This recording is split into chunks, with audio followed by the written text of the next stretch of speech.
What's going on, everyone? Got a 2025 Toyota Land Cruiser. Today I'm going to show you how to service your cabin air filter. It's going to be located behind your glove box. First step, we're going to remove this tray right here.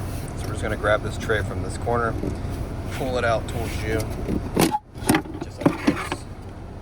Just like that. And then we're going to lower this door down here by pushing these tabs down, pull towards you, and the door will come out.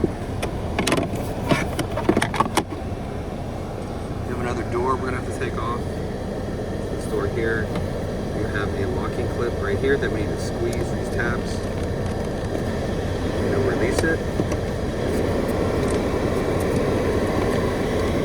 Notice the way this door is made with these feet. These go on the bottom. Pull this tray out. This tray is the one that holds the cabin filter. This filter is not that dirty, so we're not replacing it today. It just has some leaves in it. This is a premium filter, you can tell by the color of it. If you need a premium filter, I have a link down in the description box. But we just take the filter out of the holder and replace it, okay? It's fairly simple. Now on your aftermarket filters, they will be labeled with airflow direction, okay? It's usually labeled on this white part here. The airflow is going to be down, okay? You'll notice all the dirt is on top because it pulls the air down. So go ahead and swap it out. You're going to reuse the retainer.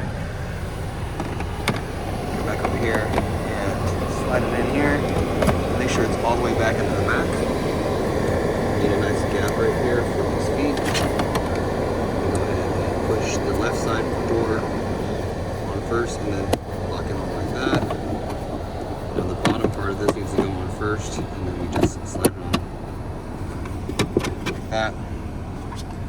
And our tray, notice how it has these tabs here, these holes here, there's also one right here, and one right here. We need to line all that up.